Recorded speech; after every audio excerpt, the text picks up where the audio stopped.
ಎಲ್ಲರಿಗೂ ನಮಸ್ಕಾರಗಳು. ಮಾತು ವಿತ್ ಮಾಲಿನಿ ಕಾರ್ಯಕ್ರಮಕ್ಕೆ ತಮಗೆಲ್ಲರಿಗೂ ಸ್ವಾಗತ. ನಾನು ಪ್ರೊಫೆಸರ್ ಸುತ್ತೂರೆಸ್ ಮಾಲಿನಿ, ಅಧ್ಯಕ್ಷರು, ಜೆನೆಟಿಕ್ಸ್ ಮತ್ತು ಜೀನೋಮಿಕ್ಸ್ ಅಧ್ಯಯನ ವಿಭಾಗ, ಮೈಸೂರು ವಿಶ್ವವಿದ್ಯಾನಿಲಯ. ಇಂದು ಜಗತ್ತು ಸಸ್ಯಾಹಾರಕ್ಕೆ ಹೆಚ್ಚಿನ ಪ್ರಾಮುಖ್ಯತೆಯನ್ನು ಕೊಡ್ತಾ ಇದೆ.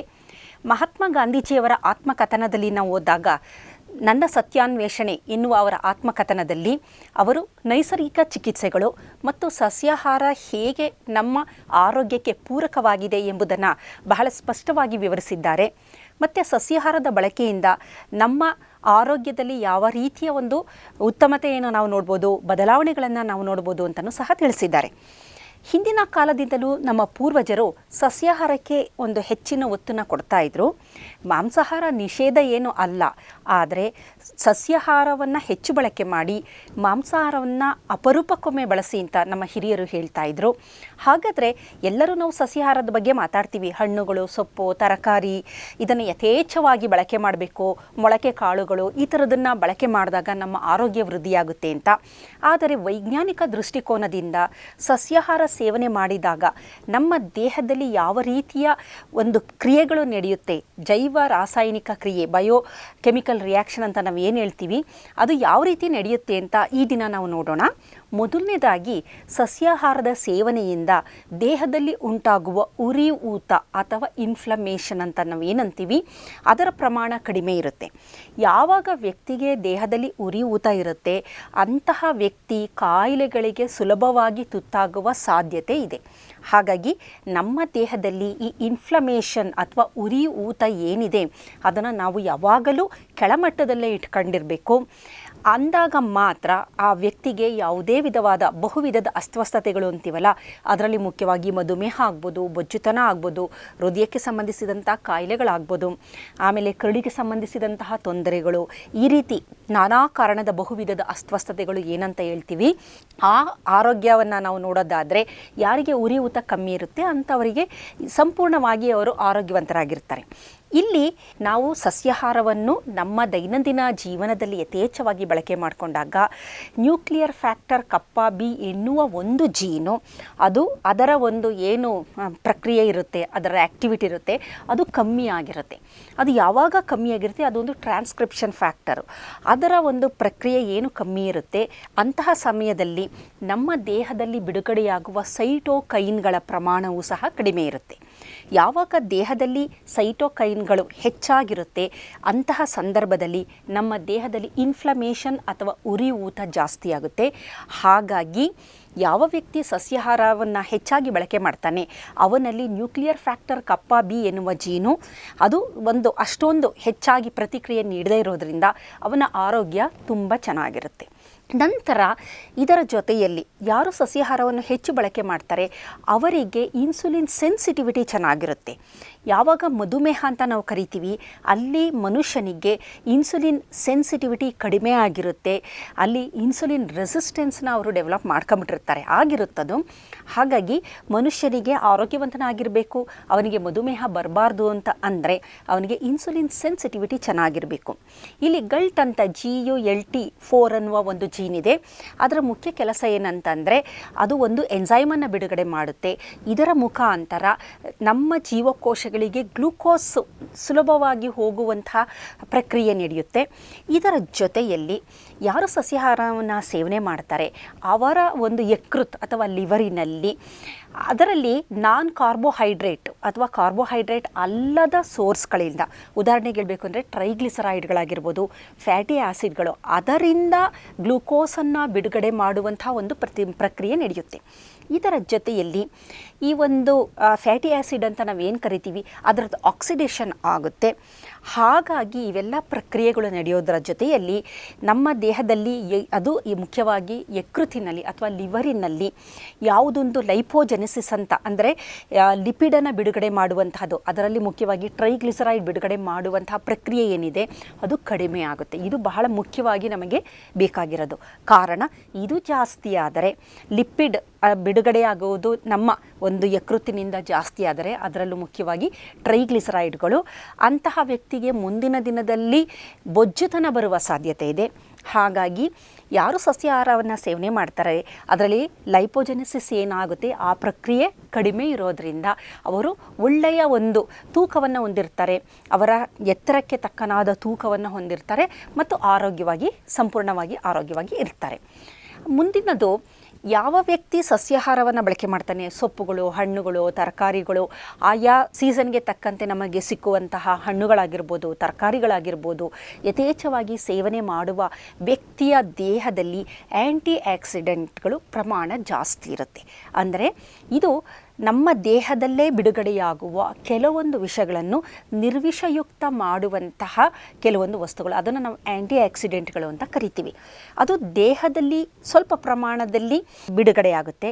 ಮತ್ತು ನಾವು ಸೇವಿಸುವ ಹಣ್ಣು, ಸೊಪ್ಪು, ತರಕಾರಿ, ಮುಖ್ಯವಾಗಿ ವೈಟಮಿನ್ ಸಿ, ಯಾವುದು ಈ ಕಿತ್ತಳೆ ಹಣ್ಣು, ನಿಂಬೆಹಣ್ಣು, ಸಿಟ್ರಸ್ ಫ್ರೂಟ್ಸ್ ಅಂತೀವಲ್ಲ, ವಿಟಮಿನ್ ಸಿ ಯುಕ್ತ ಆಗಿರೋಂಥದ್ದು, ಬೆರೀಸ್ಗಳು, ಕಾಡಿನ ಹಣ್ಣುಗಳು, ಮತ್ತು ಸೀಬೆ ಹಣ್ಣಾಗಿರಬಹುದು, ಬಾಳೆಹಣ್ಣಾಗಿರ್ಬೋದು, ದಾಳಿಂಬೆ ಆಗಿರ್ಬೋದು, ದ್ರಾಕ್ಷಿ, ಈ ಥರದ್ರಲ್ಲಿ ಯಥೇಚ್ಛವಾಗಿ ಆ್ಯಂಟಿ ಆಕ್ಸಿಡೆಂಟ್ ಇರೋದರಿಂದ ಅದು ನಮ್ಮ ದೇಹದಲ್ಲಿ ಬಿಡುಗಡೆಯಾಗುವ ವಿಷಗಳನ್ನು ನಿರ್ವಿಷಯುಕ್ತ ಮಾಡುತ್ತೆ. ಮುಖ್ಯವಾಗಿ ಕೆಲವೊಂದು ಕಿಣ್ವಗಳಿದೆ, ಸೂಪರ್ ಆಕ್ಸೈಡ್ ಡಿಸ್ಮ್ಯೂಟೇಸ್ ಅಂತ ಕರಿತೀವಿ. ಆಮೇಲೆ ಗ್ಲೂಟೋಥಯಾನ್ ಅನ್ನೋದು ಬಹಳ ಮುಖ್ಯವಾದದ್ದು, ನಮ್ಮ ಲಿವರನ್ನು ತುಂಬ ಚೆನ್ನಾಗಿ ಕಾಪಾಡುವಂಥದ್ದು ಗ್ಲೂಟೋಥಯಾನ್, ಅದರ ಪ್ರಮಾಣವನ್ನು ಹೆಚ್ಚಿಸುತ್ತದೆ. ಹೀಮ್ ಆಕ್ಸಿಜನೇಸ್ ಅಂತ ಇನ್ನೊಂದು ಬಹಳ ಮುಖ್ಯವಾದ ಒಂದು ಆ್ಯಂಟಿ ಆಕ್ಸಿಡೆಂಟ್ ಎನ್ಸೈಮ್ ಇದೆ, ಅದರ ಪ್ರಮಾಣ ಜಾಸ್ತಿ ಆಗುತ್ತೆ. ಕೆಟಲೇಸ್ ಎನ್ನುವ ಒಂದು ಕಿಣ್ವದ ಪ್ರಮಾಣ ಜಾಸ್ತಿ ಆಗುತ್ತೆ. ಇವೆಲ್ಲ ಜಾಸ್ತಿ ಆಗೋದ್ರಿಂದ ಅಂತಹ ವ್ಯಕ್ತಿಗಳು, ಸಸ್ಯಾಹಾರವನ್ನು ಸೇವನೆ ಮಾಡುವ ವ್ಯಕ್ತಿಗೆ ಯಾವುದೇ ಕಾಯಿಲೆ ಇರೋದಿಲ್ಲ, ಅವರ ಚರ್ಮ ಚೆನ್ನಾಗಿರುತ್ತೆ, ಅವರ ಕೂದಲು ಚೆನ್ನಾಗಿರುತ್ತೆ, ಅವರು ಒಳ್ಳೆಯ ತೂಕವನ್ನು ಹೊಂದಿರ್ತಾರೆ. ಒಟ್ಟಿನಲ್ಲಿ ಹೇಳ್ಬೇಕಂದ್ರೆ ಉತ್ತಮವಾದ ಆರೋಗ್ಯವನ್ನು ಹೊಂದಿರ್ತಾರೆ. ಇದಕ್ಕೆ ಮುಖ್ಯವಾದ ಕಾರಣ ಅವರ ದೇಹದಲ್ಲಿ ಬಿಡುಗಡೆಯಾಗುವ ವಿಷಗಳು ಮತ್ತು ಹೊರಗಡೆಯಿಂದ ದೇಹವನ್ನು ಪ್ರವೇಶಿಸುವ ವಿಷಗಳು, ಇವನ್ನೆಲ್ಲವನ್ನು ಸಂಪೂರ್ಣವಾಗಿ ನಿರ್ವಿಷಯುಕ್ತ ಮಾಡುವ ಶಕ್ತಿ ಈ ಸಸ್ಯಾಹಾರಕ್ಕೆ ಇದೆ. ಹಾಗಾಗಿ ಸಸ್ಯಾಹಾರ ಸೇವನೆ ಬಹಳ ಮುಖ್ಯ ಅಂತ ನಾವು ಹೇಳ್ಬೋದು. ಇದರ ಜೊತೆಯಲ್ಲಿ ಯಾವ ವ್ಯಕ್ತಿ ಸಸ್ಯಾಹಾರವನ್ನು ಸೇವನೆ ಮಾಡ್ತಾನೆ ಅವನ ಒಂದು ರಕ್ತದಲ್ಲಿ ಲೋ ಡೆನ್ಸಿಟಿ ಲಿಪೋಪ್ರೋಟೀನ್, LDL ಅಂತ ಏನು ಕರಿತೀವಿ, ಕೆಟ್ಟ ಕೊಬ್ಬು ಅಂತ ನಾವೇನಂತೀವಿ, ಅದರಿಂದ ಹೃದಯಾಘಾತ ಆಗೋಂಥದ್ದು, ನಮ್ಮ ವೆಯ್ಟ್ ಜಾಸ್ತಿ ಆಗೋಂಥದ್ದು ಎಲ್ಲ ತೊಂದರೆಗಳಾಗುತ್ತಲ್ಲ, ಅಂತಹ ಒಂದು ಲೋ ಡೆನ್ಸಿಟಿ ಲಿಪೋಪ್ರೋಟೀನ್ ಅಂತ ಏನಂತೀವಿ LDL, ಅದರ ಪ್ರಮಾಣ ಕಡಿಮೆ ಇರುತ್ತೆ. ಅದರ ಜೊತೆಗೆ very low density lipoprotein VLDL ಅಂತ ಇನ್ನೊಂದಿದೆ, ಅದರ ಪ್ರಮಾಣವೂ ಕಡಿಮೆ ಇರುತ್ತೆ. ಇದರ ಜೊತೆಯಲ್ಲಿ ಸಸ್ಯಾಹಾರದಲ್ಲಿ ಸ್ಯಾಚುರೇಟೆಡ್ ಫ್ಯಾಟ್ ಇರುತ್ತೆ, ಅದು ಸಹ ಕಡಿಮೆ ಇರುತ್ತೆ, ಮತ್ತು ಸ್ಟೀರಾಲ್ಗಳಿರುತ್ತೆ, ಅದು ಬಹಳ ಉತ್ತಮ. ಇದರ ಜೊತೆಯಲ್ಲಿ ಸಸ್ಯಾಹಾರದಲ್ಲಿ ಏನಿರುತ್ತೆ ಅಂದರೆ HDL, ಹೈ ಡೆನ್ಸಿಟಿ ಲಿಪೋಪ್ರೋಟೀನ್, ಬಹಳ ಮುಖ್ಯವಾದದ್ದು, ದೇಹಕ್ಕೆ ಪೂರಕವಾದದ್ದು. ಇದು ನಮ್ಮ ದೇಹದಲ್ಲಿ ಇರೋದರಿಂದ ಇದು ನಿಜವಾಗ್ಲೂ ಹೇಳಬೇಕು ಅಂದರೆ ನಮ್ಮ ಆರೋಗ್ಯವನ್ನು ತುಂಬ ಚೆನ್ನಾಗಿ ಕಾಪಾಡುವಂತಹ ಉತ್ತಮ ಕೊಬ್ಬು ನಮಗೆ ಬೇಕು. ಕೊಲೆಸ್ಟ್ರಾಲ್ ಬೇಕು ನಮಗೆ, ಆದರೆ ಒಳ್ಳೆಯ ಕೊಲೆಸ್ಟ್ರಾಲ್ ಆಗಿರಬೇಕು, ಅದರಲ್ಲೂ ಒಳ್ಳೆಯ ಕೊಬ್ಬಾಗಿರಬೇಕು. ಮುಖ್ಯವಾಗಿ HDL, ಹೈ ಡೆನ್ಸಿಟಿ ಲಿಪೋಪ್ರೋಟೀನ್ ಅಂತ ನಾವೇನಂತೀವಿ, ಅದು ನಮ್ಮ ದೇಹಕ್ಕೆ ಪೂರಕ. ಕಾರಣ ಕೊಬ್ಬಿನಿಂದನೇ ನಮ್ಮ ಒಂದು ಜೀವಕೋಶಗಳ ಹೊರಪದರ ಏನಿದೆ, ಪ್ಲಾಸ್ಮಾ ಮೆಂಬ್ರೇನ್, ಅದು ಲಿಪಿಡ್ ಬೈಲೇಯರು. ಲಿಪಿಡ್ ಅಂದರೆ ಈ ಕೊಬ್ಬುದು 2 ಲೇಯರ್ಗಳಿರುತ್ತೆ, ಮತ್ತು ಅದು ಸರಿಯಾಗಿ ಕೆಲಸ ಮಾಡಬೇಕು. ದೇಹದಲ್ಲಿ ಎಲ್ಲ ಜೀವಕೋಶಗಳು ಸರಿಯಾಗಿ ಕೆಲಸ ಮಾಡಬೇಕು ಅಂದರೆ ಕೊಬ್ಬು ಸಹ ಬೇಕು, ಆದರೆ ಒಳ್ಳೆಯ ಕೊಬ್ಬು ಬೇಕು. ಸರಿಯಾದ ಪ್ರಮಾಣದಲ್ಲಿ ಈ ಕೊಬ್ಬಿನ ಅವಶ್ಯಕತೆ ನಮಗೆ ಇದೆ. ಇದರ ಜೊತೆಯಲ್ಲಿ ನಮ್ಮ ಮೈಟೋಕಾಂಡ್ರಿಯಾ ಅಂದರೆ ನಮ್ಮ ದೇಹದಲ್ಲಿ ಜೀವಕೋಶದ ಒಳಗಡೆ ಮೈಟೋಕಾಂಡ್ರಿಯಾ ಅಂತ ಒಂದಿದೆ, ಅದು power house of the cell. ಅಲ್ಲಿಂದನೇ ನಮ್ಮ ದೇಹದಲ್ಲಿ ಪೂರೈಕೆಯಾಗುವ ಎಲ್ಲ ಶಕ್ತಿಗಳು ಅಲ್ಲಿಂದನೇ ಬಿಡುಗಡೆಯಾಗೋದು. ಶಕ್ತಿಯ ಕೇಂದ್ರ ಅಂತ ನಾವು ಬೇಕಾದ್ರೆ ಅದನ್ನು ಕರಿಬಹುದು. ಈ ಮೈಟೋಕಾಂಡ್ರಿಯಾದ ಆರೋಗ್ಯ ಚೆನ್ನಾಗಿರಬೇಕು ಅಂತಂದರೆ ನಾವು ಸಸ್ಯಾಹಾರ ಸೇವನೆ ಮಾಡಬೇಕಾಗುತ್ತೆ. ಕಾರಣ ನಾವು ಸಸ್ಯಾಹಾರ ಸೇವನೆ, ಅಂದರೆ ಎಲ್ಲ ಹಣ್ಣು, ಸೊಪ್ಪು, ತರಕಾರಿ ಇಂಥವೆಲ್ಲದನ್ನು ನಾವು ಸೇವನೆ ಮಾಡಿದಾಗ ಇವುಗಳಲ್ಲಿ ಮುಖ್ಯವಾಗಿ ರೆಸ್ವಿರಿಟ್ರಾಲ್ ಇರುತ್ತೆ, ಕರ್ಕ್ಯೂಮಿನ್ ಇರುತ್ತೆ, ಫ್ಲೆವೆನಾಯ್ಡ್ಸ್ಗಳಿರುತ್ತೆ, ಆಲ್ಕೊಲೈಡ್ಸ್ಗಳಿರುತ್ತೆ, ಫಿನಾಲ್ಸ್ ಇರುತ್ತೆ, ಬೇಕಾದಷ್ಟು ಒಳ್ಳೆಯದು ವೈಟಮಿನ್ಗಳಿರುತ್ತೆ. ಇದೆಲ್ಲ ಇರೋದರಿಂದ ಏನಾಗುತ್ತೆ, ಇದು ಆ ಮೈಟೋಕಾಂಡ್ರಿಯನ್ನು ಹೆಚ್ಚು ಮಾಡುತ್ತೆ. ಅದು ನಮ್ಮ ಸ್ನಾಯುಗಳಲ್ಲಿ, ಮೆದುಳಿನಲ್ಲಿ, ಹೃದಯದಲ್ಲಿ ಮೈಟೋಕಾಂಡ್ರಿಯಾನ ಚೆನ್ನಾಗಿ ನೋಡ್ಕೊಳ್ಳೋಂಥದ್ದು, ಅದರ ಆರೋಗ್ಯವನ್ನು ಕಾಪಾಡಿಕೊಳ್ಳುವಂಥ PGC1 ಆಲ್ಫಾ ಅಂತ ಒಂದು ಜೀನ್ ಇದೆ, ಅದನ್ನು ಚೆನ್ನಾಗಿ ಆ್ಯಕ್ಟಿವೇಟ್ ಮಾಡುತ್ತೆ. ಅದನ್ನು ಚೆನ್ನಾಗಿ ಆ್ಯಕ್ಟಿವೇಟ್ ಮಾಡಿದ್ರೆ ಅದು ನಮ್ಮ ಒಂದು ದೇಹದಲ್ಲಿ ಮೈಟೊಕಾಂಡ್ರಿಯಾವನ್ನು ತುಂಬ ಚೆನ್ನಾಗಿ ನೋಡ್ಕೊಳ್ಳುತ್ತೆ. ಅದರ ಜೊತೆಗೆ ಲಿವರ್ನ ಆರೋಗ್ಯವನ್ನು ಸಹ ನೋಡ್ಕೊಳ್ಳುತ್ತೆ. ಲಿವರ್ಲು ಸಹ ಮೈಟೊಕಾಂಡ್ರಿಯಾ ಜಾಸ್ತಿ ಬೇಕು, ಏಕೆಂದರೆ ಬಹಳ ಕೆಲಸ ಅದು ಮಾಡೋದರಿಂದ. ಹಾಗಾಗಿ ಮೈಟೊಕಾಂಡ್ರಿಯಾದ ಆರೋಗ್ಯ ಚೆನ್ನಾಗಿರಬೇಕು ಅಂತಂದರೆ ನಾವು ಸಸ್ಯಾಹಾರವನ್ನು ಸೇವನೆ ಮಾಡಲೇಬೇಕಾಗುತ್ತೆ. ಇದರ ಜೊತೆಯಲ್ಲಿ ಸಸ್ಯಾಹಾರದಲ್ಲಿರುವಂತಹ ಈ ಒಂದು ರಾಸಾಯನಿಕಗಳು ಏನಿದೆ ಅದು ಕ್ಯಾನ್ಸರ್ ಬರದಿದ್ದ ಹಾಗೆ ತಡೆಗಟ್ಟುವಂತಹ ಶಕ್ತಿಯನ್ನು ಹೊಂದಿದೆ. ಅದರಲ್ಲೂ ಈ ಒಂದು ಕಾಲಿಫ್ಲವರ್ ಅಥವಾ ಬ್ರ್ಯಾಕೋಲಿ, ಹೂಕೋಸು, ನವಿಲುಕೋಸು ಅಂತ ಏನಂತೀವಿ ಅದಾಗಿರ್ಬೋದು, ಗ್ರೀನ್ ಟೀ ಆಗಿರಬಹುದು, ಕೆಲವೊಂದು ತರಕಾರಿಗಳು, ಸೊಪ್ಪುಗಳು, ಪಲ್ಯಗಳು ಇವೆಲ್ಲ ಏನು ಮಾಡುತ್ತೆ ಅಂದರೆ ಇವುಗಳಲ್ಲಿರುವ ಫೈಟೋಕೆಮಿಕಲ್ಸ್ಗಳು ನಮ್ಮ ದೇಹದಲ್ಲಿ ಕೆಲವೊಂದು ಜೀನ್ಸ್ಗಳಿದೆ, ಅದು ಕ್ಯಾನ್ಸರ್ ಜೀವಕೋಶಗಳು ಇದ್ದರೆ ಅದನ್ನು ನಾಶ ಮಾಡುವಂಥದ್ದು, ಅದನ್ನು ಟ್ಯೂಮರ್ ಸಪ್ರೆಸಾರ್ ಜೀನ್ಸ್ಗಳಂತ ಕರಿತೀವಿ. ಅದನ್ನು ಚೆನ್ನಾಗಿ ಆ್ಯಕ್ಟಿವೇಟ್ ಮಾಡುತ್ತೆ. ಕ್ಯಾನ್ಸರ್ ಉಂಟು ಮಾಡುವ ಆಂಕೋಜೀನ್ಸ್ಗಳನ್ನು ಸಪ್ರೆಸ್ ಮಾಡ್ತಾ ಬರುತ್ತೆ, ತಗ್ಗಿಸ್ತಾ ಬರುತ್ತೆ. ಹಾಗಾಗಿ ಯಾವ ವ್ಯಕ್ತಿ ಒಳ್ಳೆಯ ಸಸ್ಯಾಹಾರವನ್ನು ಬಳಕೆ ಮಾಡ್ತಾನೆ, ನ್ಯೂಟ್ರಿಷನ್ ಅಂತೀವಲ್ಲ, ಅದು ಇದ್ದಂಥ ವ್ಯಕ್ತಿಯ ಆರೋಗ್ಯ ತುಂಬ ಚೆನ್ನಾಗಿರುತ್ತೆ. ಮುಖ್ಯವಾಗಿ ಕ್ಯಾನ್ಸರಿಂದ ರಕ್ಷಣೆ ಪಡೆಯೋದಕ್ಕೂ ಸಹ ಸಸ್ಯಾಹಾರದ ಸೇವನೆ ಬಹಳ ಮುಖ್ಯ ಅಂತ ನಾವು ಹೇಳ್ಬೋದು. ಇದರ ಜೊತೆಯಲ್ಲಿ ಈ ಒಂದು ಸಸ್ಯಾಹಾರದ ಸೇವನೆಯಿಂದಾಗಿ ನೈಟ್ರಿಕ್ ಆಕ್ಸೈಡ್ ಅಂತ ಒಂದು ರಾಸಾಯನಿಕ ನಮ್ಮ ದೇಹದಲ್ಲಿ ಬಿಡುಗಡೆಯಾಗುತ್ತೆ. ಇದರ ಪ್ರಮುಖ ಕೆಲಸ ಏನು ಅಂತ ಅಂದರೆ ವ್ಯಾಸೋಡೈಲೇಷನ್ ಅಂದರೆ ನಮ್ಮ ರಕ್ತನಾಳಗಳನ್ನು ಹಿಗ್ಸೋದು. ಆಮೇಲೆ ಎಂಡೋಥೀಲಿಯಮ್ ಅಂತ ನಮ್ಮ ದೇಹದಲ್ಲಿ ಏನಿದೆ ಒಳಗಡೆ, ಅಂದರೆ ರಕ್ತನಾಳಗಳ ಒಳಗಡೆ ಏನಿದೆ ಅದನ್ನು ಆರೋಗ್ಯವನ್ನು ಕಾಪಾಡೋದು. ಇದನ್ನೆಲ್ಲ ಮಾಡೋದ್ರಿಂದ ನಮ್ಮ ದೇಹದಲ್ಲಿ ಎಲ್ಲಾದರೂ ಡ್ಯಾಮೇಜ್ಗಳಾದರೆ ಅದನ್ನು ಸರಿಪಡಿಸುವ ಶಕ್ತಿ ಇದಕ್ಕಿದೆ. ಹಾಗಾಗಿ ಯಾರು ಸಸ್ಯಾಹಾರವನ್ನು ಸೇವನೆ ಮಾಡ್ತಾರೆ ಅವರಿಗೆ ಕ್ಲಾಟ್ಸ್ಗಳಾಗ್ಬೋದು, ಪ್ಲೇಕ್ಸ್ಗಳಾಗ್ಬೋದು, ಇಂಥದರ ಒಂದು ಪ್ರಮಾಣ ಕಡಿಮೆ ಆಗುತ್ತೆ. ಮತ್ತು ಇದರ ಜೊತೆಯಲ್ಲಿ ಈ ಸಸ್ಯಾಹಾರದ ಸೇವನೆಯಿಂದಾಗಿ ವೈಟಮಿನ್ಗಳು ಎಲ್ಲ ಜಾಸ್ತಿ ಪ್ರಮಾಣದಲ್ಲಿ ಅವರಿಗೆ ದೊರಕುತ್ತೆ. ಉದಾಹರಣೆ ಕೇಳಬೇಕಂದ್ರೆ ಮೆಗ್ನೀಷಿಯಮ್ಮು ನಮ್ಮ ಮೈಟೊಕಾಂಡ್ರಿಯಾದ ಎಲೆಕ್ಟ್ರಾನ್ ಟ್ರಾನ್ಸ್ಪೋರ್ಟ್ ಚೈನ್ ಚೆನ್ನಾಗಿ ಕೆಲಸ ಮಾಡಬೇಕು ಅಂತಂದರೆ ಅದಕ್ಕೆ ಬಹಳ ಮುಖ್ಯವಾದದ್ದು. ಅದೇ ರೀತಿ ಫೋಲೇಟ್ಗಳು, ಅದರಲ್ಲೂ ಮುಖ್ಯವಾಗಿ ವಿಟಮಿನ್ B12 ಅಂತ ನಾವು ಏನು ಹೇಳ್ತೀವಿ, ಈ ಪಾಲಕ್ ಸೊಪ್ಪು ಇದರಲ್ಲೆಲ್ಲ ಫೋಲೇಟ್ ತುಂಬ ಜಾಸ್ತಿ ಇರುತ್ತೆ, ಫೋಲಿಕ್ ಆ್ಯಸಿಡ್. ಇದರ ಸೇವನೆಯಿಂದಾಗಿ NAD FAD ಅಂತ ಕೆಲವೊಂದು ರಾಸಾಯನಿಕ ಕ್ರಿಯೆಗಳು ನಮ್ಮ ದೇಹದಲ್ಲಿ ನಡಿಬೇಕು. ಅಂತಹ ಕ್ರಿಯೆಗಳಿಗೆ ಇದು ಪೂರಕವಾಗಿದೆ ಅಂತಲೇ ಹೇಳ್ಬೋದು. ಇದರ ಜೊತೆಯಲ್ಲಿ ಯಾರು ಸಸ್ಯಾಹಾರ ಸೇವನೆ ಮಾಡ್ತಾರೆ ಅವರಲ್ಲಿ ಇನ್ಸುಲಿನ್ ಗ್ರೋತ್ ಫ್ಯಾಕ್ಟರ್ 1 ಅಂತ ಇದೆ. ಇದು ಜಾಸ್ತಿ ಆದರೆ ಇದು ಕ್ಯಾನ್ಸರ್ನ ಉಂಟು ಮಾಡುವ ಒಂದು ಶಕ್ತಿಯನ್ನು ಹೊಂದಿದೆ. ಜೀವಕೋಶಗಳು ಹೆಚ್ಚಾಗಿ ಡಿವೈಡ್ ಆಗಬೇಕು. High cellular proliferation and differentiation ಅಂತ ಅಂತೀವಿ ಅದನ್ನು ಮಾಡುವಂತಹ ಶಕ್ತಿ ಈ ಇನ್ಸುಲಿನ್ ಗ್ರೋತ್ ಫ್ಯಾಕ್ಟರ್ ಅಂತ ನಾನು ಏನು ಹೇಳಿದೆ ಅದಕ್ಕಿದೆ. ಸಸ್ಯಾಹಾರ ಸೇವನೆಯಿಂದಾಗಿ ಇದರ ಒಂದು ಏನು ಆ್ಯಕ್ಟಿವಿಟಿ ಇದೆ ಅದು ತಗ್ಗುತ್ತಾ ಬರೋದರಿಂದ ಅಂತಹ ವ್ಯಕ್ತಿಗಳು ಕ್ಯಾನ್ಸರ್ಗೆ ತುತ್ತಾಗುವ ಸಾಧ್ಯತೆಗಳನ್ನು ನಾವು ಕಡಿಮೆ ಅಂತಲೇ ಹೇಳ್ತಾ ಬರಬಹುದು. ಇದರ ಜೊತೆಯಲ್ಲಿ ಯಾರು ಈ ಸಸ್ಯಾಹಾರದ ಸೇವನೆ ಮಾಡ್ತಾರೆ ಅವರ ಕರುಳಿನ ಬ್ಯಾಕ್ಟೀರಿಯಾಗಳು ತುಂಬಾ ಚೆನ್ನಾಗಿರುತ್ತೆ. ಇತ್ತೀಚೆಗೆ ನಿಮಗೆ ಗೊತ್ತಿರ್ಬೋದು, ಇಡೀ ಜಗತ್ತಿನಾದ್ಯಂತ ಬಹಳಷ್ಟು ಸಂಶೋಧನೆಗಳು ನಮ್ಮ ಕರುಳಿನಲ್ಲಿರುವ ಬ್ಯಾಕ್ಟೀರಿಯಾಗಳ ಮೇಲೆ ನಡೀತಾ ಇದೆ. ಕಾರಣ ಕರುಳಿನಲ್ಲಿರುವ ಬ್ಯಾಕ್ಟೀರಿಯಾಗಳು ನಾವು ಸೇವಿಸುವ ಆಹಾರವನ್ನು, ಅದರಲ್ಲೂ ಮುಖ್ಯವಾಗಿ ಸಸ್ಯಾಹಾರ, ಅದು ಪ್ರೀಬಯಾಟಿಕ್ಸ್ಗಳು, ಅವಕ್ಕೆ ಬೇಕಾಗಿರುವಂಥ ಆಹಾರ. ಅದರ ಜೊತೆಯಲ್ಲಿ ಪ್ರೋಬಯಾಟಿಕ್ಸ್ ಅಂತಲೂ ನೀವು ಕೇಳಿರ್ಬೋದು. ಅದರಲ್ಲಿ ಮುಖ್ಯವಾಗಿ ಮೊಸರು, ಮಜ್ಜಿಗೆ, ಉಪ್ಪಿನಕಾಯಿ ಅಥವಾ ಹುಳಿ ಬಂದಿರುವಂತಹ ಒಂದು ಆಹಾರ ಪದಾರ್ಥಗಳು, ಅಥವಾ ಗಂಜಿ ಆಗಿರ್ಬೋದು, ರಾಗಿ ಗಂಜಿ ಆಗ್ಬೋದು, ಅಕ್ಕಿ ಗಂಜಿ ಆಗ್ಬೋದು, ಹುಳಿ ಬಂದಿರುವಂತಹದ್ದು ಯಾವುದನ್ನೇ ನಾವು ಸೇವನೆ ಮಾಡಿದಾಗ ಅದರಲ್ಲಿ ಯಥೇಚ್ಛವಾಗಿ ಬೈಫಿಡೋ ಬ್ಯಾಕ್ಟೀರಿಯಾ, ಲ್ಯಾಕ್ಟೋಬ್ಯಾಸಿಲಸ್ಗಳು ಇವುಗಳು ಹೆಚ್ಚಾಗಿ ಇರುತ್ತೆ. ಇವು ಪ್ರೋಬಯಾಟಿಕ್ಸ್. ಇದರ ಜೊತೆಗೆ ಸಸ್ಯಾಹಾರ ಏನು ಸೇವನೆ ಮಾಡ್ತೀವಿ, ನಾರಿನಾಂಶದಿಂದ ಕೂಡಿದ ಸಸ್ಯಾಹಾರ ಇರುತ್ತಲ್ಲ, ಅದನ್ನು ಪ್ರೀಬಯಾಟಿಕ್ಸ್ ಅಂತ ಕರಿತೀವಿ. ಇದರ ಸೇವನೆ ಯಾರು ಮಾಡ್ಕೊಳ್ತಾ ಬರ್ತಾರೆ ಅವರ ದೇಹದಲ್ಲಿ ಈ ಒಳ್ಳೆಯ ಬ್ಯಾಕ್ಟೀರಿಯಾಗಳಿದೆಯಲ್ಲ, ಲ್ಯಾಕ್ಟೋಬ್ಯಾಸಿಲಸ್ ಆಗ್ಬೋದು, ಬೈಫಿಡೋ ಬ್ಯಾಕ್ಟೀರಿಯಾಗಳಾಗ್ಬೋದು, ಇವುಗಳೇನು ಮಾಡುತ್ತೆ, ವೈಟಮಿನ್ ಕೆನ ಬಿಡುಗಡೆ ಮಾಡುತ್ತೆ. ಇದರ ಜೊತೆಯಲ್ಲಿ ನಮ್ಮ ಒಂದು ಮೆದುಳು ಚೆನ್ನಾಗಿರಬೇಕು, ನಮ್ಮ ಒಂದು ನಡವಳಿಕೆ ಎಲ್ಲ ಚೆನ್ನಾಗಿರಬೇಕು ಅಂತಂದರೆ ಮೂಡ್ ಹಾರ್ಮೋನ್ ಅಂತ ಒಂದು ಹಾರ್ಮೋನ್ ಇದೆ, ಸೆರೆಟೋನಿನ್ ಅಂತ ಅದನ್ನು ಕರಿತೀವಿ. ಈ ಗಟ್ಟಲ್ಲಿರುವ, ಈ ಕರುಳಿನಲ್ಲಿರುವ ಬ್ಯಾಕ್ಟೀರಿಯಾಗಳಲ್ಲಿ ಸುಮಾರು 80% ಸೆರೆಟೋನಿನ್ನು ಬಿಡುಗಡೆ ಮಾಡುವುದು ಕರುಳಿನಲ್ಲಿರುವ ಬ್ಯಾಕ್ಟೀರಿಯಾಗಳು. ಮಿಕ್ಕ 10-20% ಸೆರೆಟೋನಿನ್ ಬಿಡುಗಡೆ ಮಾಡುವುದು ನಮ್ಮ ಮೆದುಳು.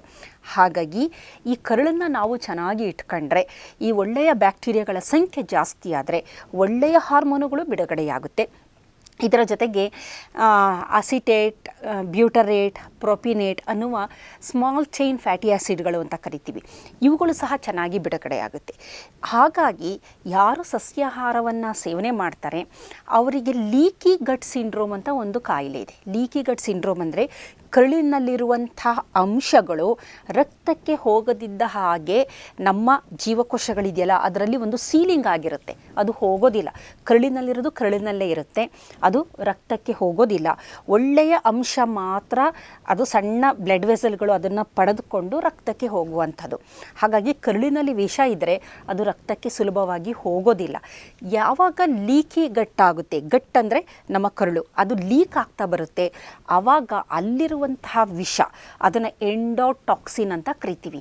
ಈ ಎಂಡೋಟಾಕ್ಸಿನ್ ರಕ್ತಕ್ಕೆ ಹೋಗಿ ದೇಹದಲ್ಲಿ ಸೋಂಕನ್ನು ಜಾಸ್ತಿ ಮಾಡುತ್ತೆ, ಉರಿಯೂತವನ್ನು ಜಾಸ್ತಿ ಮಾಡುತ್ತೆ, ನಾನಾ ರೀತಿಯ ಕಾಯಿಲೆಗಳನ್ನು ಉಂಟು ಮಾಡುತ್ತೆ. ಹಾಗಾಗಿ ಸಸ್ಯಾಹಾರದಿಂದ ಬಹಳಷ್ಟು ಪ್ರಯೋಜನಗಳನ್ನು ನಾವು ನೋಡಬಹುದು.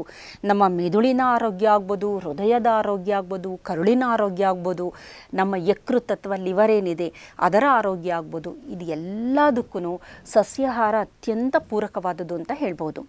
ಇದರ ಜೊತೆಯಲ್ಲಿ ಟ್ರೈಮಿಥೈಲ್ ಅಮೈನೋ 1 ಟ್ರಾನ್ಸ್ಫರೇಸ್ ಅಂತ ಒಂದು ರಾಸಾಯನಿಕ ಇದೆ. ಅದು ಯಾವ ವ್ಯಕ್ತಿ ಒಂದು ಮಾಂಸಾಹಾರವನ್ನು ಸೇವನೆ ಮಾಡ್ತಾನೆ, ಮಾಂಸಾಹಾರದಲ್ಲಿ ಅದನ್ನು ತಯಾರಿಸಬೇಕಾದರೆ ಬಿಡುಗಡೆಯಾಗುವಂತಹ ಒಂದು ರಾಸಾಯನಿಕ. ಇದು ಯಾವ ವ್ಯಕ್ತಿಯ ದೇಹದಲ್ಲಿ ಜಾಸ್ತಿ ಆಗ್ತಾ ಬರುತ್ತೆ ಅವನಿಗೆ ಪ್ಲೇಕ್ಸ್ಗಳು, ಹೃದಯದಲ್ಲಿ ಆರ್ಟರಿಗಳಲ್ಲಿ ಒಂದು ನಾವೇನು ಆರ್ಟೀರಿಯಲ್ ಪ್ಲೇಕ್ಸ್ ಅಂತ ಕರಿತೀವಿ ಅದು ಜಾಸ್ತಿ ಆಗ್ತಾ ಬರುತ್ತೆ. ಅದು ಜಾಸ್ತಿ ಆದಂಗೆ ಅಲ್ಲಿ ಸರಿಯಾಗಿ ರಕ್ತ ಸಂಚಾರ ನಡೆಯದಿದ್ದ ಕಾರಣ ಅಂತಹ ವ್ಯಕ್ತಿಗಳಿಗೆ ಆ ಒಂದು ರಕ್ತನಾಳಗಳೆಲ್ಲ ಕಟ್ಕೊಳ್ಳೋದ್ರಿಂದ ರಕ್ತ ಸಂಚಾರ ಸರಿಯಾಗೋದಿಲ್ಲ. ಅಂತಹ ವ್ಯಕ್ತಿಗಳಿಗೆ ಹೃದಯಾಘಾತ ಆಗುವ ಸಾಧ್ಯತೆ ಇದೆ. ಹಾಗಾಗಿ ನಮ್ಮ ಆರೋಗ್ಯ ಚೆನ್ನಾಗಿರಬೇಕು ಅಂತಂದರೆ ಬಹಳ ಮುಖ್ಯವಾಗಿ ನಾವು ಸಸ್ಯಾಹಾರವನ್ನು ಸೇವನೆ ಮಾಡಬೇಕು. ಇದರ ಜೊತೆಯಲ್ಲಿ ಇತ್ತೀಚಿನ ದಿನದಲ್ಲಿ ವಿಜ್ಞಾನಿಗಳು ಸಸ್ಯಾಹಾರದ ಸೇವನೆಯಿಂದ ನಮ್ಮ DNA ಜೊತೆ ಗುಂಪಾಗಿರುವಂತಹ ಕೆಲವೊಂದು ರಾಸಾಯನಿಕಗಳಲ್ಲಿ ಬದಲಾವಣೆಗಳು ಉಂಟಾಗುತ್ತೆ. ಅದರಿಂದ ನಮ್ಮ ದೇಹಕ್ಕೆ ಪೂರಕವಾದ ಅನುಕೂಲಕರವಾದ ರೀತಿಯಲ್ಲಿ ನಮ್ಮ ಜೀನ್ಸ್ಗಳು ಕೆಲಸವನ್ನು ಮಾಡುತ್ತೆ ಅಂತ ತೋರಿಸಿದ್ದಾರೆ.